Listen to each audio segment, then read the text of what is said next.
Abogado is recognized. It is just a manifestation, Mr. President. I am not availing of the privilege hour. Mr. President, I cannot, in good conscience, let the remarks made earlier by our colleague, Senator Francis Pangilinan, during the Blue Ribbon Committee pass without rebuttal. His comments, while not naming us directly, were laced with insinuations, clearly aimed at me and former Senator Bong Revilla and the legal ordeals I have already faced. With due respect, such statements are not only unfair, they are malicious and utterly uncalled for. Mr. President, let me put on record. Hinarap ko po ang mga kasong isinampa sa akin. Dumaan ako sa mahabang panahon ng paglilitis, pagkakakulong, at pati na ang mabigat na stigma na idinulot nito. Hindi lamang sa akin, kundi maging sa mga miyembro ng aking pamilya na taon ding nagtiis ng pangungutya, pangmamaliit, at panghusga. Sa huli, napatunayan na walang sapat na batayan ang mga ipinukol sa akin na mga akusasyon. Hindi ko kailanman nanaisin na pagdaanan nito ng sino man sa aking mga kasamahan dito ngayon. Mr. President, the courts have spoken with finality. To cast doubt on these decisions is not only an insult to me personally, but a dangerous affront to the judiciary.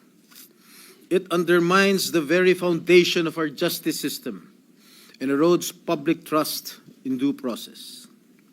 Ginoong Pangulo, hindi ako tutol sa sinasagawang pagdinig ng Blue Ribbon Committee.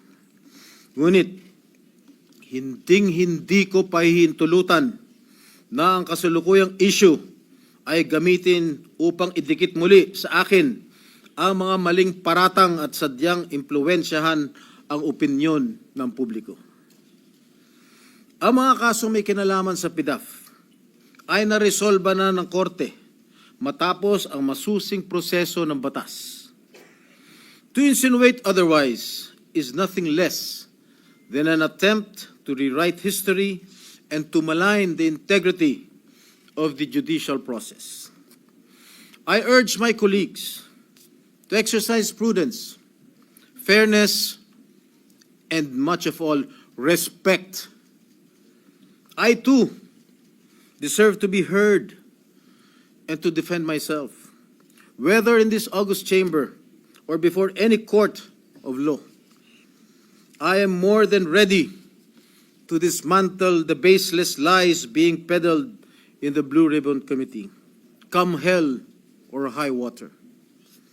And I will not allow discredited narratives to be weaponized for political grandstanding. I will not allow my honor, hard-earned and vindicated by the courts, to be sullied by careless remarks. And I hope the committee, the Blue Ribbon Committee, will expunge from the record such malicious and unwarranted remarks that serve no purpose but to malign and mislead. Thank you, Mr. President. Thank you, Senator Serrano. Majority Leader. Senator Francis Pangilinan is recognized. Thank you, Mr. President. Just a very quick manifestation. For the record, there was no intention of maligning any individual. In the manifestation we said earlier during the committee hearing of the Blue Ribbon Committee, wala pong personalan, gaya ng nabanggit ng butihing senador, wala po tayong pinangalanan. Humihingi tayo ng unawa dahil bago pa nung hearing na yon, tayo po ay humurap sa judiciary at doon din na tinalakay at pinag-usapan ang problema ng conviction rates, particular ng Sandigan Bayan. 47% ang conviction rates ng Sandigan Bayan. Ibig sabihin sa bawat dalawang kaso, isa absuelto. That was the context, Mr. President, of our manifestation earlier. There was no intention of maligning any senator with that manifestation. For the record, Mr. President, and again, humihingi tayo ng unawa kay Senator Jinggoy Estrada, wala pong personalan yung ating earlier manifestation. I hope he will understand. Thank you, Senator Francis Pangilinan. President, Yes, if I you may- may respond. Ang sabi po ni Senator Pangilinan, wala ho siyang binanggit na pangalan. Pero napaka-obvious naman po ang kanyang sinabi kanina dun sa Blue Ribbon Committee. Ang sabi niya, if I may quote, well, if I may, kung maaari ko siguro ikomento, is siguro kung yung Napoles cases inauwi doon, halip na absuelto, kulong. Baka hindi na nangyari itong mas malaking kurakot. Those were the words of Senator Kiko Pangilinan. Sino ba ang pinatatamaan niya? Sino ba ang pinatatamaan mo? Di ba? It's very obvious that I was being alluded to. Remember, Mr. Senator Pangilinan, that I was acquitted by the court. Are you questioning the decision of the court acquitting this representation? You're a lawyer. I'm not. You shouldn't be talking that way. You are undermining the judicial process in our country. You being a member of the bar. Thank you, Mr. President. May I ask a minute for suspension? Majority Leader. May I ask, very, Session is I rise on a very personal topic to me and for all of us, the family. According to the 1987 Constitution, the family is the foundation of the nation, and it has mandated us to strengthen its solidarity and actively promote its total development. It is not only the Constitution that mandates us to strengthen the family, but also the Bible. Deuteronomy 6, chapter 6, verses 6 to 7 states that, and I quote, "These commandments that I give you today, are to be in your hearts. Impress them on your children. Talk about them when you sit at home, when you walk around, when you walk along the road, when you lie down, and when you get up." End of quote. As such, Mr. President, I sponsor Resolution 125. This resolution declares that the last week of September this year and all succeeding years thereafter be called the National Family Week. This resolution is not merely a symbolic gesture, but a reaffirmation of our nation's most fundamental value.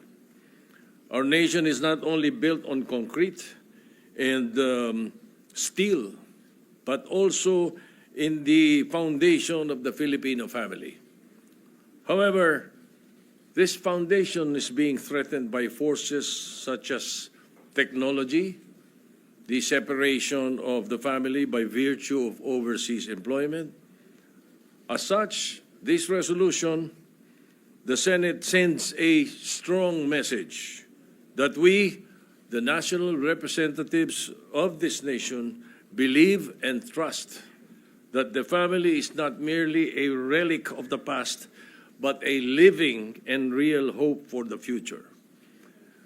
Finally, my colleagues, this resolution is a simple but powerful act, and the value to the social fiber of our nation is immeasurable. Let us, as a Senate, stand with the Filipino family. Let us pass this resolution and encourage everyone to actively participate in the meaning of this resolution, the family. Thank you, Mr. President. Thank you, Mr. Senate President. Majority Leader. Mr. President, I also received the note from the office of Senator Christopher Bongo to insert into the records his sponsorship speech. Thank you. So inserted. And also Senator Lauren De Garda, Mr. President. As she had requested. Noted. Thank you. Mr. President, no member wishes to interpolate the proposed amendment. Senator Padilla wants to be recognized. Yes. Senator Padilla is recognized, Mr. President. Senator Padilla is recognized. Assalamualaikum po ulit. Magandang hapon po, Ginoong Pangulo at mga kasama sa mataas na kapulungan. Ako po ay nakikiisa bilang co-sponsor ng proposed Senate Resolution number 125 na inihain po ni Senador ating pong Senate President Vicente C. Soto III upang ideklara ang huling linggo ng Setyembre bilang National Family Week. Maliwanag sa ating 1987 Konstitusyon na ang pamilya ang itinuturing na saligan ng ating bansa. Sa Section 12, Artikulo 2, nakasaad na kinikilala ng Estado ang kabanalan ng buhay pamilya at tungkulin nitong palakasin ng pagkakaisa at kaunlaran ng bawat sambahayan. Kaya't ang resolusyong ito ay hindi lamang simbolo kundi pagtupad sa ating tungkuling mambabatas. Noong 1992, sa bisa ng Proclamation number 6C, diniklara na ang huling linggo ng Setyembre ay Family Week. Pinalakas pa ito ng Executive Order number 238 noong 2003. Noong namang 2012, sa bisa ng Proclamation number 326, idinagdag ang kainang pamilya Mahalaga Day tuwing ika-4 na Lunes ng Setyembre. Kamay-kailan lang, pati ang Malacanang ay nagpaikli ng oras ng trabaho ng gobyerno upang makasama ang bawat kawani sa pagdiriwang nito. Malinaw, Ginoong Pangulo, ang lakas ng ating pamahalaan ay nagsisimula sa lakas ng pamilya. Iba-iba ang mukha ng pamilyang Pilipino. May mga OFW na susumikap sa malayo para sa kinabukasan. May mga solo parent na pilit binabalanse ang oras. May mga lolo at lola na kumakalinga. At may mga pamilyang hinahamon ng kahirapan at sakuna. Gayunpaman, iisang katotohanan, sa pamilya nagsisimula ang paghubog ng dangal, pananampalataya at pagmamahal sa bayan. Kaya't nananawagan po ako na wagawing makahuluhan ang Family Week. Hindi lang selebrasyon, kundi pagkilos, parenting at marriage seminars, livelihood programs, child protection actions, mental health support, at disaster preparedness para sa buong sambayanan at sambahayan. Bilang isang ama at lingkod bayan, naniniwala po ako kung matatag ang pamilya, matatag ang republika.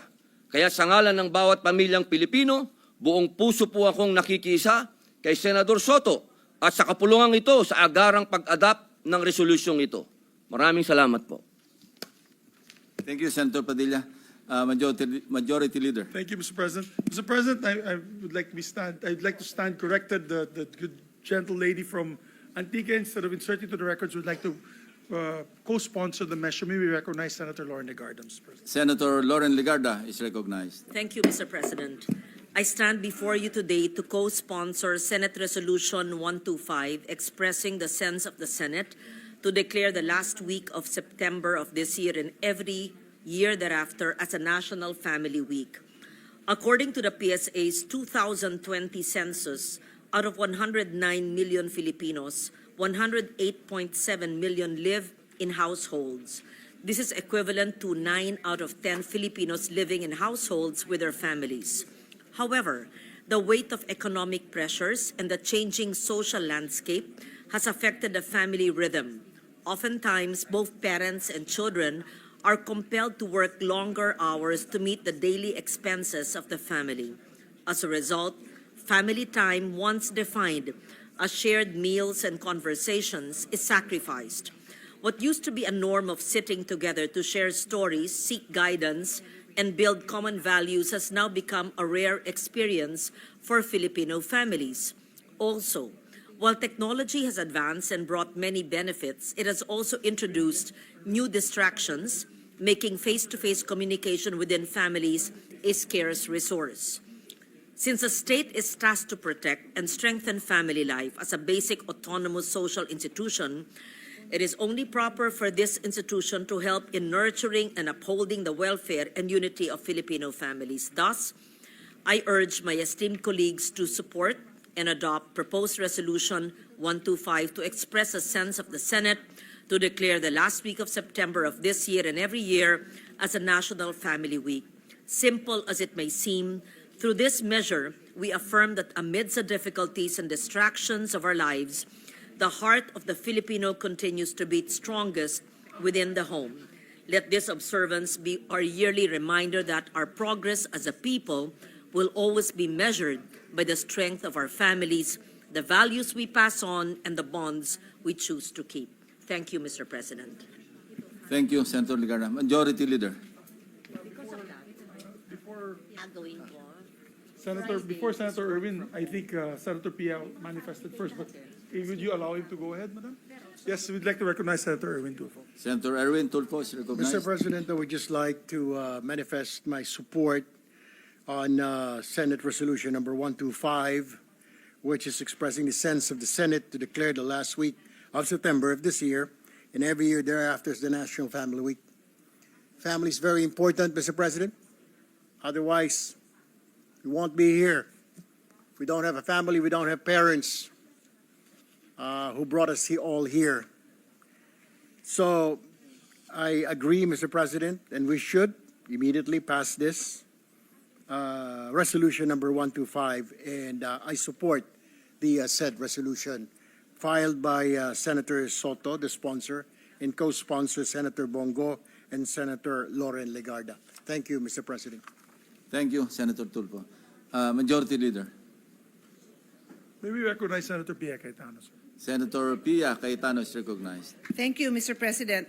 I'd like to align myself with the sponsor, the Senate President, on proposed resolution number 125, expressing the sense of the Senate to declare the last week of September of this year and every year thereafter as the National Family Week. But bago ho ako tumayo dito, ni-research ko ng konti kasi nalilito ako kung ano ba talaga ang sineselebrate natin. Family Week, eating healthy, medyo nagpatong-patong na siya. So ngayon, naiintindihan ko natin. I-share ko din sa mga nakikinig sa atin para maliwanag sa atin kung anong sineselebrate natin. So noong 1992 pala, there was a proclamation declaring National Family Week. So it's just a family week, which is exactly the essence of the sponsorship speech of the Senate President. And then noong 2012, nagkaroon ng kainang pamilya mahalaga. Mahalaga din? Yes, mahalaga din. So sinabayan niya yung National Family Week na sinabing let's all eat together. So okay naman yun kasi as Filipinos and I think worldwide, we celebrate life momentous events by eating together. So okay din naman yun. And then yesterday, si National Nutrition Council, nagpahayag siya na eat healthy with your family. So doon ako magpo-focus, Mr. President, hindi lang kumain, eat healthy. So, papangalanan ko na yung mga masasama para sa atin, yung sobrang mga soft drinks, yung sobrang matataba, sobrang matatamis, lahat yon. And everything in excess is bad. Siyempre, kung may celebration, di ko naman sinasabing huwag tayo mag-celebrate, di ba? Pero, imbis na yung jumbo size, kasi ano yan racket po yan ng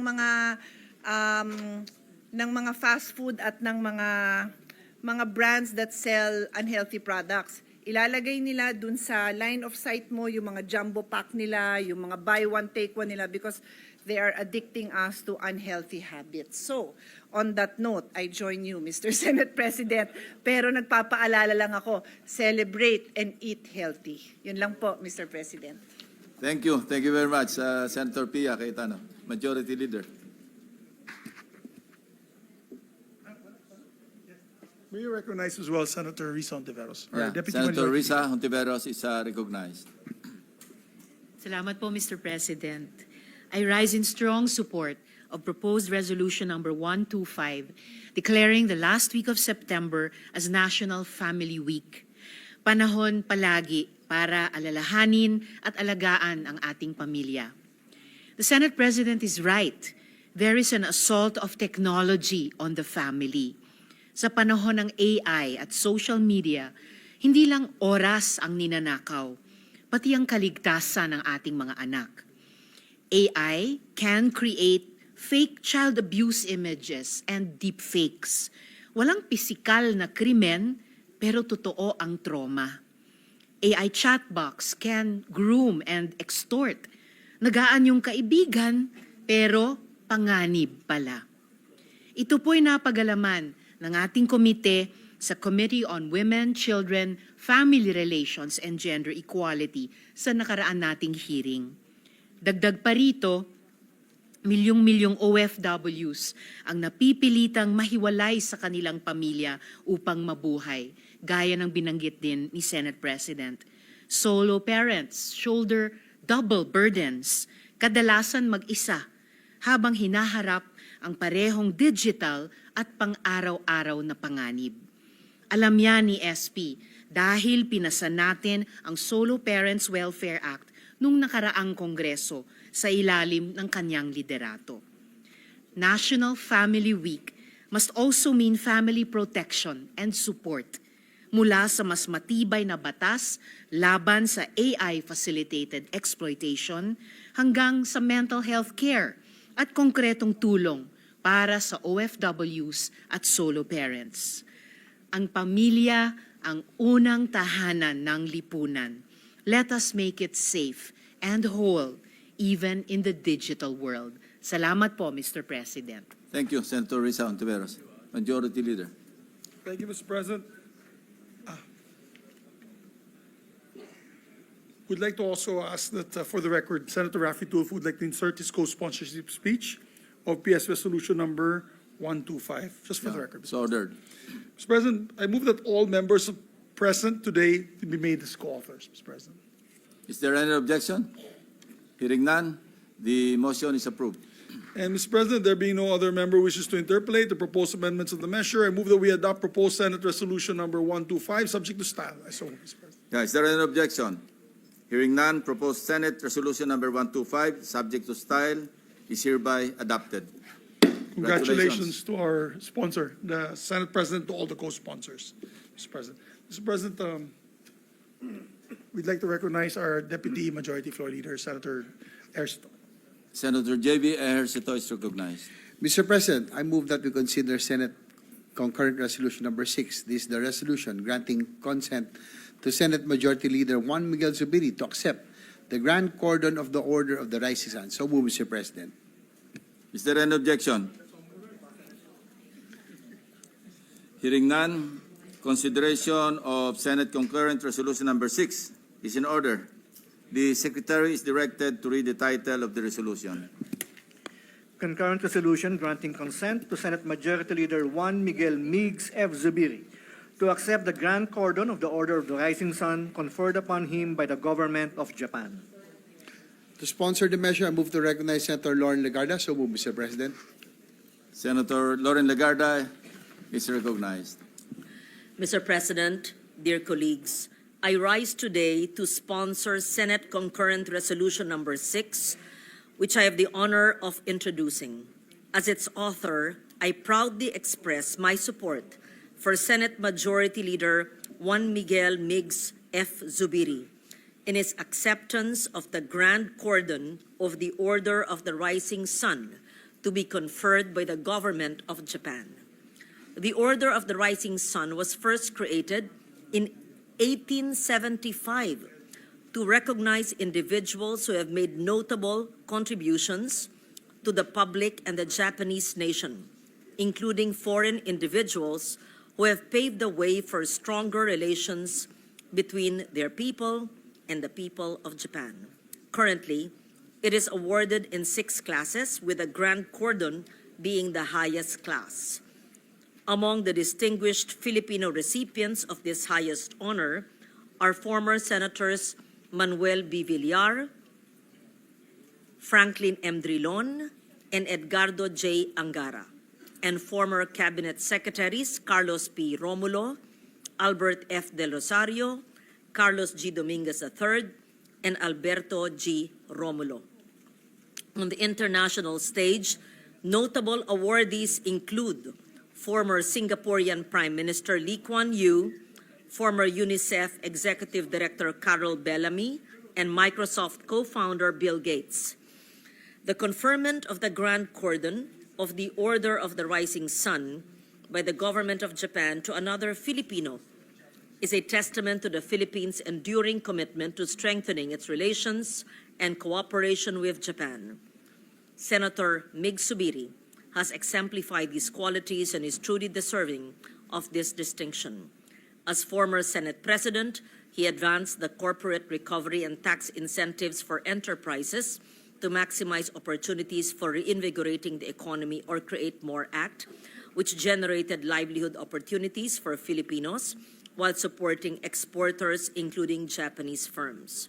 He also advocated the Reciprocal Access Agreement to enhance regional security and spearheaded parliamentary exchanges with the National Diet of Japan during the 19th Congress. With his works being recognized by the government of Japan, I urge our esteemed colleagues to adopt this concurrent resolution granting consent to Senator Zubiri to accept the Grand Cordon of the Order of the Rising Sun conferred upon him by the government of Japan in accordance with Article 9B, Section 8 of the Constitution, which requires congressional consent before any public officer may accept a title from a foreign government.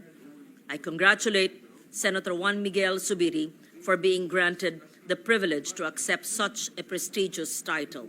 May he continue to be our exemplar of statesmanship in cultivating harmonious relations, not just with the country of Japan, but with all nations. Thank you and congratulations.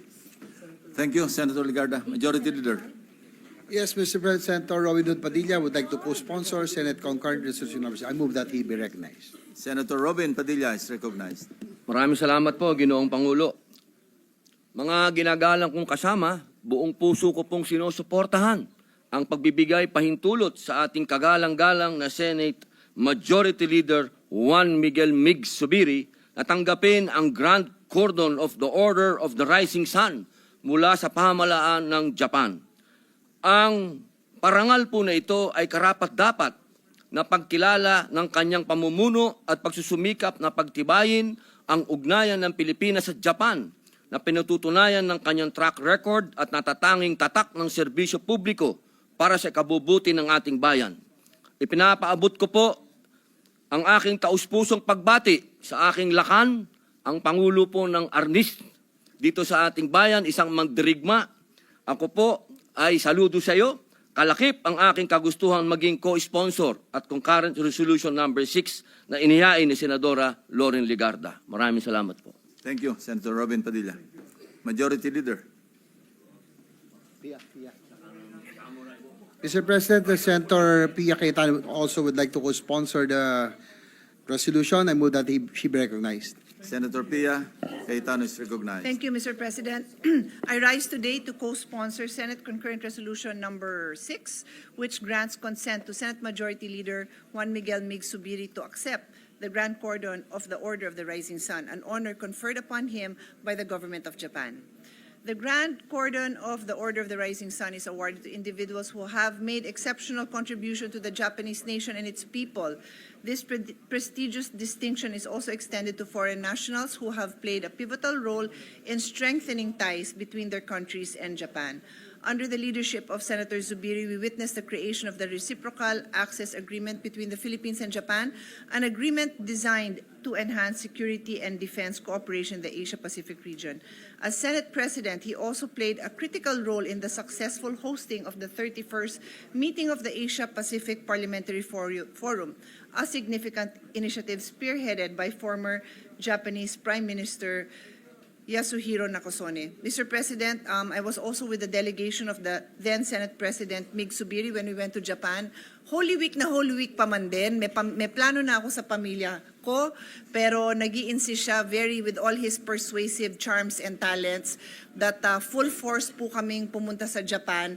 And this was not a junket trip, Mr. President. Umagang-umaga hanggang gabing-gabi, kami ay paikot-ikot dun sa, basically in the Tokyo area, meeting in various government offices with the different high-ranking members of parliament, including the Prime Minister, Mr. President. So talaga namang sobra ang effort ng ating majority floor leader to enhance cooperation and strengthen the ties with Japan. So today we celebrate a remarkable achievement as Senator Zubiri is honored with the Grand Cordon of the Order of the Rising Sun. This recognition is not only a reflection of his dedication to advancing the principles upheld by the Japanese government, but also of his